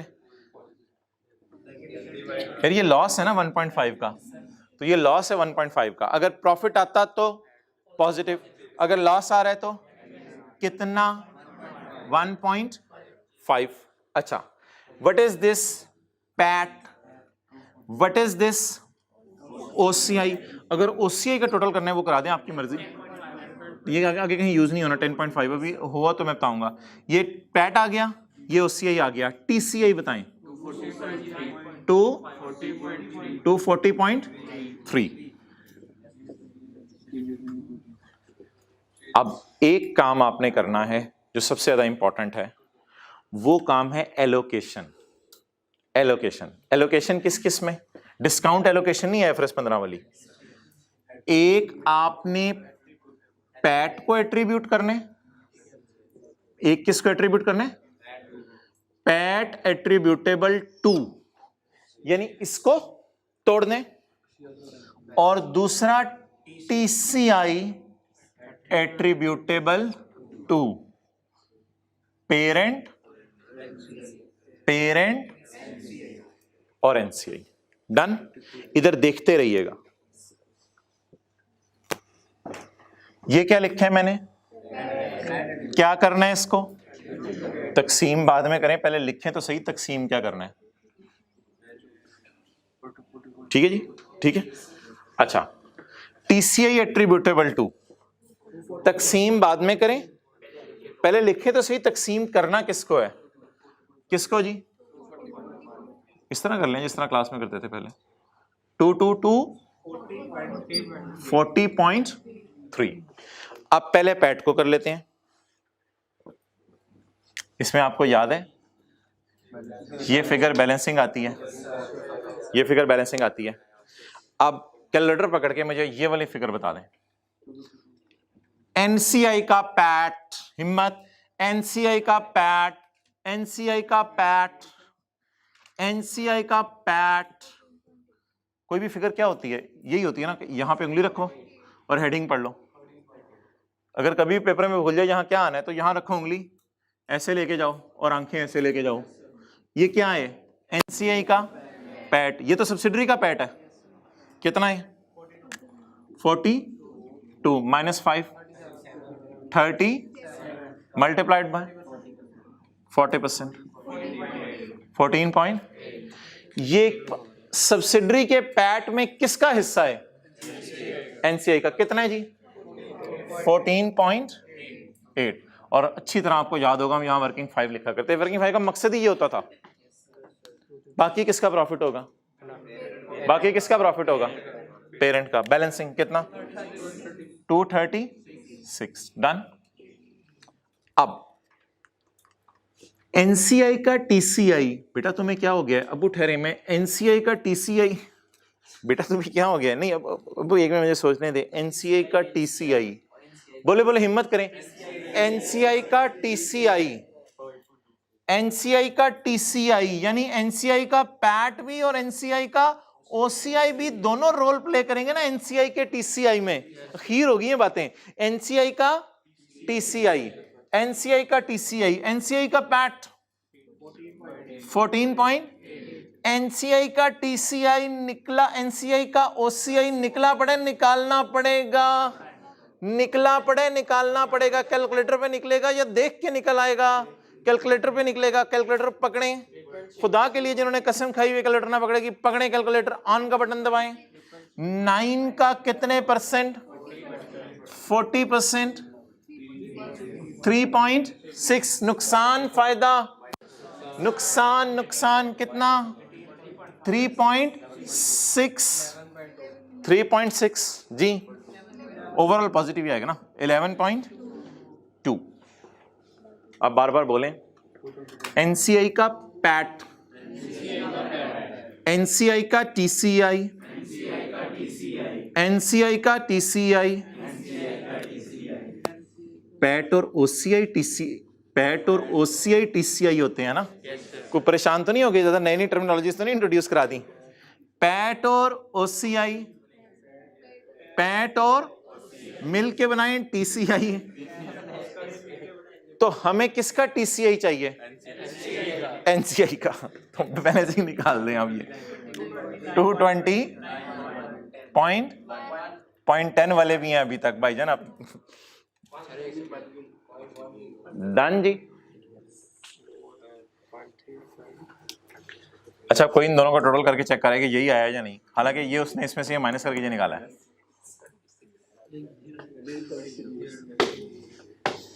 मजा आया? अच्छा मुझे ये बताओ, ये सवाल आधा हो जाना था पेपर में, बस ये बता दें मुझे। आधा हो जाना था, आधा। चाहे फिगर्स गलत भी आ जाती, पैट आपका को गलत निकल आता, इन्वेस्टमेंट्स की वर्किंग आप खोलते, शेयर्स की वर्किंग खोलते, कैरी डाउन्स निकालते, ओसीआई गेन लॉस निकालते, भूला होता है कुछ ना कुछ ओसीआई इधर लिख देते, इधर वर्किंग्स में गलतियां करते, कम से कम पास पेपर क्वेश्चन 1 किया होता ये वाले फॉर्मेट खोलते। यार अजीब लोग हैं, आधा सवाल नहीं पेपर में करके आ सकते, मुझे हैरानी होती है। अच्छा कुछ लोग जो है वो ऐसे परेशान होकर देख रहे होते हैं, जैसी ये बात होती है जरा रिलैक्स से हो जाओ, ओह यार अद्दा करना है, मैं समझा जी पूरा करना है। और भाईजान नहीं करना, आई कैप आपसे वो डिमांड नहीं कर रहा जो आप चाह रहे हैं। आई कैप कह रहे हैं हर सवाल आधा करके आ जाओ। फेल होने की सबसे बड़ी वजह ये होती है कि आपको टॉपिक छोड़ के गए होते हैं। जैसे आप डीकमीशनिंग की एंट्रीज छोड़ के चले जाएं, अब वो पेपर के अंदर आ जाएं।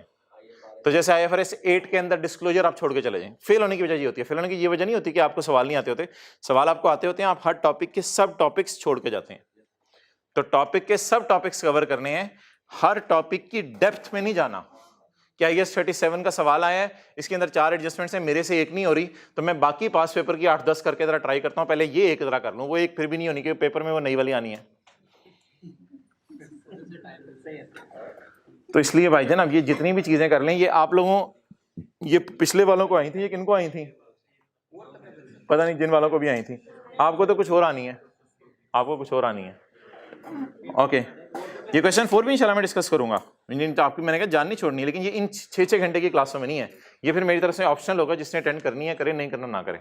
तो ये मैं क्वेश्चन 4 भी डिस्कस करके छोटे छोटे क्लिप्स शेयर करता रहूंगा जब आप घरों में चले जाएंगे। अच्छा अगली क्लास मैंने आपको बताया था सैटरडे को अपलोड होगी, आप हजरात तो तशरीफ लाएंगे ही। यार IFRS 9 डिस्कस करना था, लेकिन अब वो नहीं हो सकेगा। IFRS 9 का एक होमवर्क का सवाल दिया था, कितने लोगों ने कर लिया था? अजीब पांका वाला सवाल हो गया था। अजीब पांका वाले सवाल में एडजस्टमेंट है एक, उसमें मसला आएगा। अब वो मैं देखता हूँ उसको क्या करना है, कर लेंगे इंशाल्लाह, उसको भी कोई मसला नहीं, मेरी तरफ से कोई नहीं है। मुझे आप जब मर्जी बुलाएं, जितनी मर्जी देर के बुलाएं, आप अपना टाइम बस निकालें। अच्छा भाईजान एक बड़ी इंपॉर्टेंट आपसे बात होने लगी है। ICAP को आज से 2-3 साल पहले ईमेल की गई थी कि भाईजान statement of changes in equity consolidated syllabus में है या नहीं। तो ICAP ने जवाब दिया था भाईजान consolidated statement of changes in equity syllabus में नहीं है। फिर ICAP से कहा गया कि भाईजान वैसे इक्विटी जहन में लाएं, इक्विटी बैलेंस शीट वाली आता क्या क्या है? Share capital, share premium. यार ऐसा ना कर, ऐसा ना कर यार, ऐसा ना कर, खुदा के लिए ऐसा ना कर। या जिंदगी में पहली दफा कौन सी statement of changes in equity नजर आ रही है आपको? Consolidated statement of changes in equity. ये देखो शेयर कैपिटल आता था, नहीं ये ना असल में लायबिलिटी नहीं होती, ये इक्विटी का पार्ट होती है, स्टैंडर्ड ने कहा हुआ है, क्योंकि इमरान खान की इक्विटी है ना, तो share capital, share premium, CRE, ये बैलेंस शीट में यहां आती थी चीजें। तो यही चारों चीजें। अच्छा हाँ बिल्कुल। अब आईकेप से जब पूछा गया कि भाईजान ये statement of change equity syllabus में, आईकेप ने कहा नहीं है, लेकिन आईकेप के पास पेपर्स के अंदर नहीं, पास पेपर में कभी टेस्ट नहीं हुआ, लेकिन आईकेप के जो क्वेश्चन बैंक के सवाल हैं या स्टडी टेक्स्ट में, उनमें कभी कभी पूछा हुआ प्रिपेयर सीआरई मूवमेंट।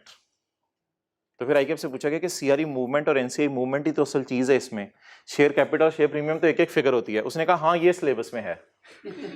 तो भाई फिर consolidated statement of change equity syllabus में है, लेकिन consolidated statement of changes equity का अल्लाह करे रिकॉर्डिंग ना हो रही हो, क्या आप कहते हैं हम उसे जुगाड़ लगाएंगे, एक जुगाड़ लगाएंगे और वो लगा के जो है ना consolidated statement of changes equity को इंशाल्लाह 5 मिनट में खत्म कर देंगे, ताकि जो आपने सब कुछ सीखा हुआ है ना उसी की बुनियाद पे consolidated statement of changes equity बन जाए। आपको अगर खुदा ना खास्ता कभी पेपर में आ जाए प्रिपेयर सीआरई मूवमेंट, तो सीआरई के टी काउंट नहीं बना के आना, सीआरई मूवमेंट बनाना आज मैं सिखाने लगा हूं। प्रिपेयर सीआरई मूवमेंट क्या क्या चीजें आती हैं भाईजान? इंट्रो की क्लास से चलना शुरू करें। क्या क्या चीजें आती हैं? ओपनिंग आते हैं, अच्छा इसके बाद प्रॉफिट आता है, इसके बाद क्लोजिंग आता है। ये इंट्रो की क्लास में आता था। इधर इधर इसमें माइनस क्या होता था?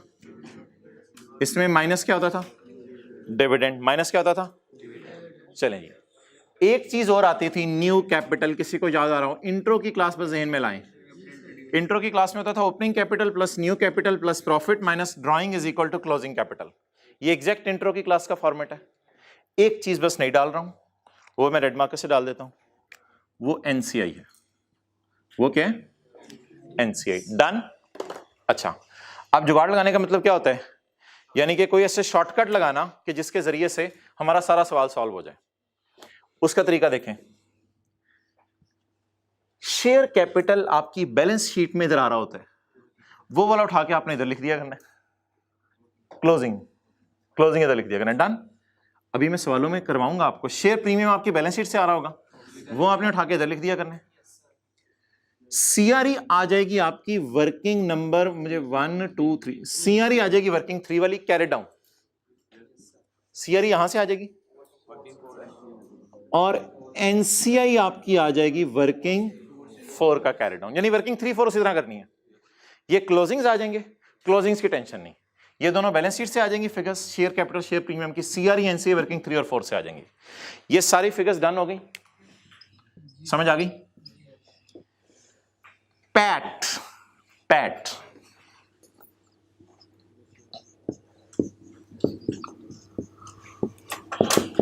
एट्रीब्यूटेबल अभी किया था।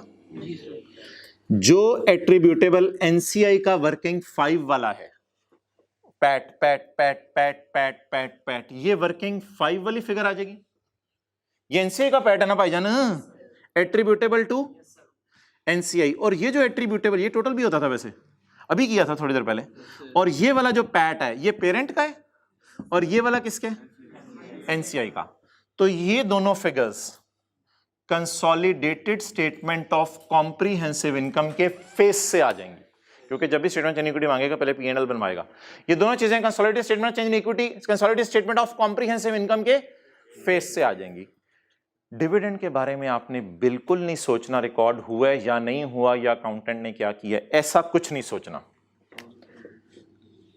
पी ने जो डिविडेंड अनाउंस किया होगा अपने शेयर होल्डर्स के लिए, वो इधर लिख देना, क्योंकि डिविडेंड माइनस होता है पैट में से।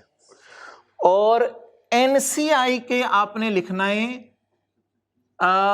NCI share of S dividend. S के डिविडेंड में एनसीआई का कितना शेयर है, अभी आपको करवाता हूं। इन द एंड चुप करके आपने बैलेंसिंग निकाल दिया करना, लेकिन एग्जामिनर को नहीं बताना ये बैलेंसिंग है। चुप करके ये बैलेंसिंग निकाल दिया करना। वो समझ रहा होगा ऊपर से चले हैं, लेकिन आप नीचे से चले होंगे। अच्छा, तो अब आपने ये फिगर्स क्या निकाल दिया करनी है? बैलेंसिंग। नया शेयर कैपिटल वगैरह आया तो वो जो सऊदी किंग को हम शेयर इशू करते थे वो अलग चीज है। एनसीआई के बारे में मैं बात करता हूं कि एनसीआई की फिगर इधर आएगी या इधर आएगी, इसके ऊपर मैं बात करता हूं। पास्ट पेपर क्वेश्चन 4 निकालें। अच्छा, ये फॉर्मेट सारा बना हुआ है, ये फॉर्मेट सारा बना हुआ है। शाहीन लिमिटेड, फाइनल अकाउंट चढ़ा हुआ है इस पे यार, वो किधर है? कंसोलिडेशन, इसका फॉर्मेट बना हुआ है यार, किताब में इसका फॉर्मेट बना हुआ है। 12:30 बस खत्म हो रही है, page 504, consolidated statement of changes in equity. हमारी किताब में कौन सा पेज है जी? 50। Sometimes ICAP may demand movement in CRE और मूवमेंट इन NCI। किताब का पेज नंबर 504। कुछ भाई वॉल्यूम 2 खोल के बैठे हैं, उनमें इतने सफे ही नहीं है। अच्छा, actually these two columns are part of consolidated statement of changes in, so for completeness of concept I have prepared full statement of changes in equity। मैंने फुल बना दी है, लेकिन आपके पेपर में फुल नहीं आएगी, आपके पेपर में या CRE का कॉलम आएगा या, इसलिए इन फिगर्स को मैं डिस्कस नहीं करूंगा, CRE का कॉलम और NCI का कॉलम।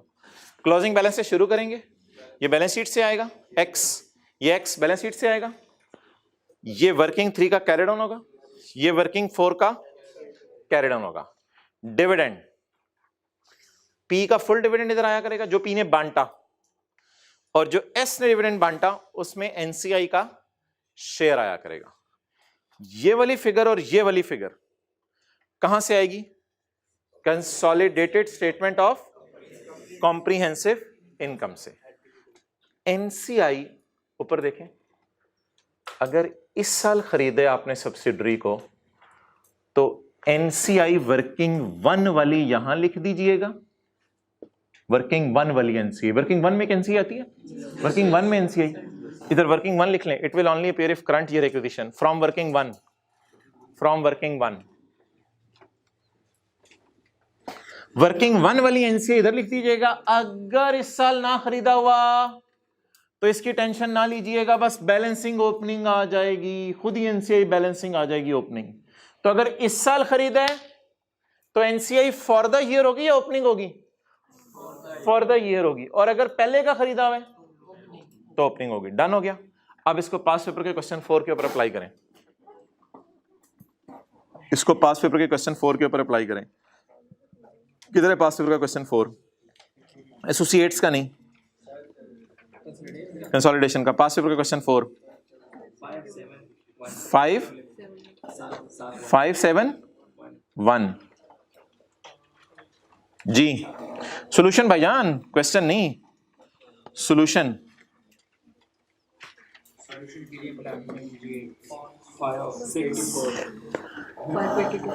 जी भाईजान, बैलेंस शीट है ना, बैलेंस शीट में से ये तीनों उठाएं, 600, 150 और 438.92 और 125.1 2 3 4, इन 4 फिगर्स को उठा लें। बताएं जी। 600, 150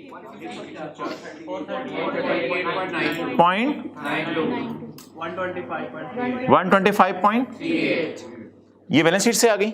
उल्टी वर्किंग करने लगे हैं ना, ओपनिंग से नहीं चलने लगे। कहां से चलने लगे हैं? क्लोजिंग से। आगे बोलें जी। ना डिविडेंड इस सवाल में नहीं है। ये क्या बना हुआ है? कंसोलिडेटेड स्टेटमेंट ऑफ, ये पैट है, ये भी वर्किंग की है, पैट एट्रीब्यूटेबल टू वर्किंग 5 और बैलेंसिंग। ये किसका पैट है? ये फॉर द ईयर है, एज ऑन है चीजें, ये फॉर द ईयर है, एज ऑन है। फॉर द ईयर पेरेंट का पैट, वो पेरेंट का अपना पैट ना उठा लीजिएगा, कंसोलिडेटेड पैट होता है, इसमें सब्सिडरी का भी थोड़ा सा पैट पड़ा होता है इसका। तो पेरेंट का पैट कितना और और NCI का पैट कितना? ये दोनों फिगर्स पता है कहां से आती हैं? वो एट्रीब्यूटेबल। इन दोनों को पकड़ें। चलो चलिए, ना मीनू ना लेके जाए तो 11.98 को भी ले चलें भाईजान। ये मैंने लिखा हुआ है, consolidated statement of comprehensive income कितना? 170.92, 11.98। अगर इस साल आपने खरीदे ना सब्सिडरी को तो फिर NCI खुद लिखें। अगर इस साल नहीं खरीदा तो बैलेंसिंग निकाल लें। इस साल खरीदा इसलिए वर्किंग 1 वाली NCI उठवा दें। वर्किंग 1 वाली कैरी डाउन नहीं उठानी, इधर वर्किंग 1 वाली उठानी है, ओपनिंग टाइप चीज कोई। वर्किंग 1 वाली NCI, वर्किंग 1 वाली NCI वर्किंग 1 वाली एनसीआई जी कितना 113.4। इधर इधर इधर अल्लाह का शुक्र है 113.4 करके ये टैली कर रहा है। ये देख रहा हूं ये plus profit is equal to ये आ गया। सिर्फ एक हल्की सी टेक्निक सिखानी थी आपको और बात मेरी खत्म हो गई। टेक्निक बता दें क्या है जी। क्लोजिंग्स उठाएंगे बैलेंस शीट से, पी एंड एल के मुंह पे चिन्ह के पास से पैट उठाएंगे और एनसीआई उठाएंगे और वर्किंग 1 से सिर्फ तब उठाएंगे एनसीआई अगर इस साल खरीदा है और हमारे सवाल में इस साल खरीदा हुआ है। डन हो गया। इसके बाद सारी चीजें ओपनिंग बैलेंसिंग आ जाएंगी। ये बैलेंसिंग बोले 600 1 डिविडेंड्स नहीं है 438.92 माइनस 173.92 2 ये बैलेंसिंग आएंगे 265 क्योंकि हमारे साल के शुरू में एनसीआई थी नहीं ना, हमने इसको इसी साल खरीदा। डन। अगला सवाल नोट्स बांट दिए हैं। अगला सवाल हामिद प्रैक्टिस क्वेश्चन पेज 521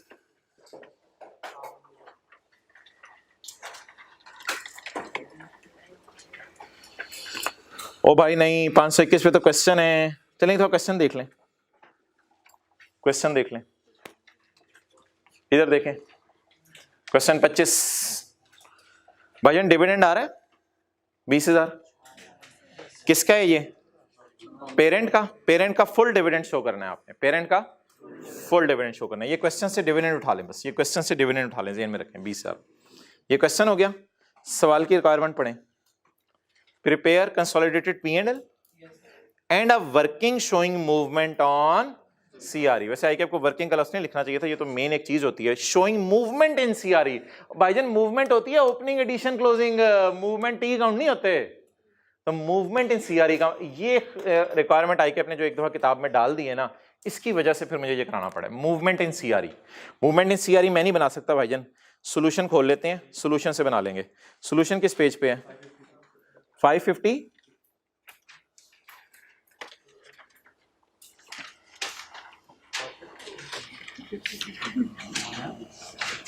निहायती अफसोस के साथ ऐलान किया जाता है कि मुझे खुद जाना पड़ेगा। 550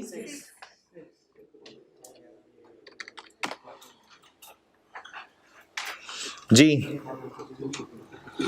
इस सवाल में ना असल में बैलेंस शीट मांगी नहीं हुई, तो शेयर कैपिटल का क्लोजिंग मुझे नहीं पता, शेयर प्रीमियम का क्लोजिंग मुझे नहीं पता, सीआरई का क्लोजिंग बताएं।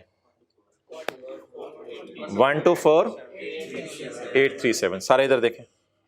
सिर्फ मूवमेंट इन क्या बनानी है एनसीए फारिग करें। वर्किंग 3 का कैरी डाउन बताएं 83। डिविडेंड पी का फुल डिविडेंड बता दें, अभी ज़बानी याद करके आए थे 20,000। पैट पी एंड एल के चिन्ह से उठाना है पैट। ना ये नहीं उठाना माय डियर, ये पेरेंट है और ये 6463 और 2996। मेरे ख्याल से ना सिर्फ 647 उठा लें, ये ना उठाएं क्योंकि ये महंगा नहीं। तो ये भाईजान सीआरई की मूवमेंट अभी मुकम्मल नहीं हुई, ओपनिंग बैलेंसिंग निकालना है। ओपनिंग बैलेंसिंग बता दें 80,200 कैसे निकाला है 124 प्लस 20 माइनस कुछ संभाल लेंगे अगर कभी मूवमेंट इन सीआरई की रिक्वायरमेंट आ गई। टाइम बता दें 2 से चलें ठीक है, ओपन है ना 2-3 घंटे, 2 से एहतियातन 6 कर लें, वैसे इतना होगा नहीं। हाँ जी अच्छा जी क्वेश्चन तो रखे ना। अच्छा जी वापस आ जाएं, एक और सवाल है वो बताएं कौन सा है। हाँ जी ठीक है okay okay okay okay okay okay okay जज़ाकल्लाह जी। पेज नंबर 813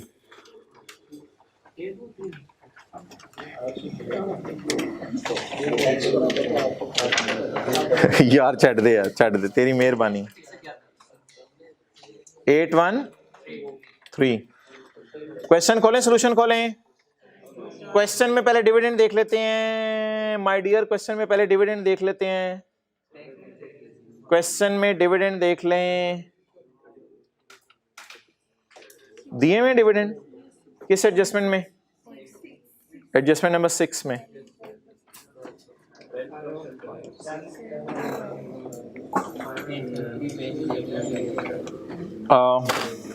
पेरेंट का कितना है? सब्सिडरी का कैलकुलेटर पकड़े। पेरेंट का शेयर कैपिटल 74,000।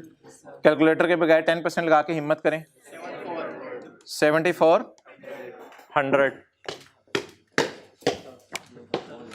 70। पेरेंट का फुल डिविडेंड डालना है मैंने क्या? पेरेंट का full dividend 7400। NCI share of S dividend, NCI अपने शेयर से कंसर्न होगा ना। कैपिटल 50 पे 12%, 5 12 बार 6,000 होता था, लेकिन ये एस का डिविडेंड है। खुदा के लिए मुझे एस का नहीं चाहिए इधर, मुझे एस के डिविडेंड में एनसीआई का चाहे रिकॉर्ड हुआ है नहीं हुआ, इधर हमेशा डाला करना है आपने डिविडेंड। 6,000 इंटू मिल गया परसेंटेज, 6,000 इंटू 30%, 1800। कहाँ लिखी हुई है परसेंटेज?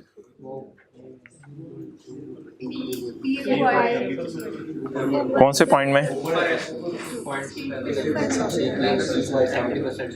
70% है। कितना आ गया?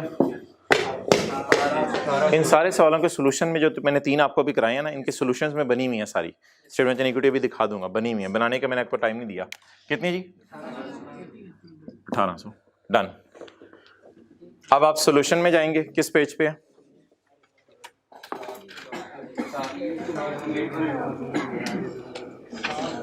वर्किंग 3 का कैरी डाउन, शेयर कैपिटल का कैरी डाउन बताएं। 70। ये बैलेंस शीट के मुंह पे हूं। शेयर कैपिटल का कैरी डाउन 74,000। सीआरई का कैरी डाउन 49938। एनसीए का कैरी डाउन 24,687। डन। अच्छा, ये क्लोजिंग आ रही है, इन्होंने इस साल कुछ कमाया भी होगा, कुछ कमाया भी होगा। फॉर द ईयर कितना कमाया? कहां से पता चलेगा? P&L के मुंह से? वो P&L का मुंह ही क्या जो नजर ना आए? पैट और एनसीआई। पैट बोले 21835 30। ये दोनों का हिस्सा हो गया प्रॉफिट का। ढूंढना पड़ेगा सवाल में जाके कि इस साल खरीदा सब्सिडरी को या कई साल पहले। जाएं जरा ढूंढ के आए सवाल में, इस साल खरीदा या कई साल पहले खरीदा? कई साल पहले खरीदा। तो ये लिखना ही नहीं इधर, आप ये लिखना ही नहीं, अब कुछ भी नहीं करना। ओपनिंग बैलेंसिंग, सब opening balancing ji. 74,000 3503 23472। That is balancing. So that is a column of movement of CRE and movement in NCI या consolidated statement of changes in equity। यार ये लेक्चर जो है मुझे लगता है 7 घंटे का हो गया। अब अगला ऑब्वियसली हम 5 घंटे का करेंगे, वो अब सैटरडे को अब अगला अपलोड होगा। इधर लाओ यार, ये बनी हुई है स्टेटमेंट ऑफ इक्विटी, बनी हुई है।